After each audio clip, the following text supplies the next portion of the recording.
মুন্সিগঞ্জের গজারিয়ার গুয়াগাছিয়া ইউনিয়নের দস্যু বাহিনীর অত্যাচারে জীবন বাঁচতে এলাকা ছেড়েছেন সেখানকার ৩০০ পরিবার। তাদের অভিযোগ, বছরের পর বছর ধরে এই ইউনিয়ন দখল করে সন্ত্রাসের রাজত্ব গড়ে তুলেছে নয়ন, পিয়াস ও রিপন সহ একটি দস্যু বাহিনী। এদের বিরুদ্ধে কয়েক ডজন মামলা থাকলেও আসামিদের গ্রেপ্তার করতে পারেনি পুলিশ। এদিকে পুলিশ কর্মকর্তারা জানান, গুয়াগাছিয়ায় যাওয়ার সড়ক পথ না থাকায় তাদের নিরাপদ আশ্রয় গড়ে তুলেছে অপরাধীরা। জসিমউদ্দিন দেওয়ানের তথ্য ছবিতে প্রতিবেদন। গত এক বছর ধরে গ্রাম ছাড়া ৭০ বছর বয়সী বৃদ্ধ ফিরোজ শিকদার ও তার পরিবার নিজেদের বাড়ি করার সময় চাঁদা না দেয়ায় ছেলেকে পিস্তল ঠেকিয়ে তুলে নিয়ে যায় নয়ন ও পিয়াস বাহিনীর সদস্যরা। নয়ন, রিপন, পিয়াস ওরা মনে করেন চাঁদা চাইছে, চাঁদা না দেওয়াতে আমার ফোলারে রাতের ৩টা বাজে হাত পাও বাইন্দা আটকে রাখছে।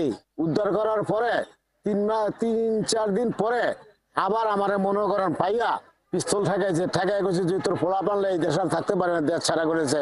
শুধু ফিরোজ শিকদার নয়, তার মতো বিষাদে ভরা গল্প গুয়াগাছিয়ার ৩০০ পরিবারের। এই জলদস্যু বাহিনীর অত্যাচার, নির্যাতন ও নিপীড়ন চলছে এক দশক ধরে। তাদের মোটা অঙ্কের চাঁদা, নিজের জমিতে মাটি কাটায় বাধা কিংবা পুলিশে অভিযোগ করলেই সেই ব্যক্তি ও তার পরিবারের ওপর শুরু হতো নানান ধরনের নির্যাতন।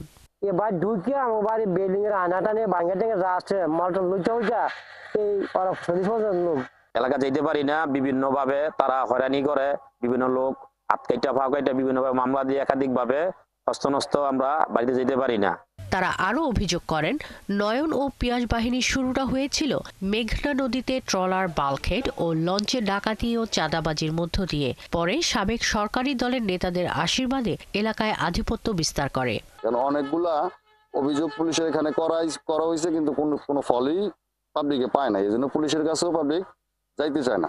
এ নিয়ে গজারিয়া থানার ভারপ্রাপ্ত কর্মকর্তা জানান, প্রায় ৪০,০০০ অধিবাসীর গুয়াগাছিয়া ইউনিয়নের চারপাশে মেঘনা নদী। নৌযান ছাড়া সেখানে যাতায়াতের কোনো উপায় নেই। অপরাধীরা সহসাই সেখানে অবস্থান করতে পারে, আর সেখানে আমাদেরও বিচরণটা খুব সহসা আমরা যেতে পারি না।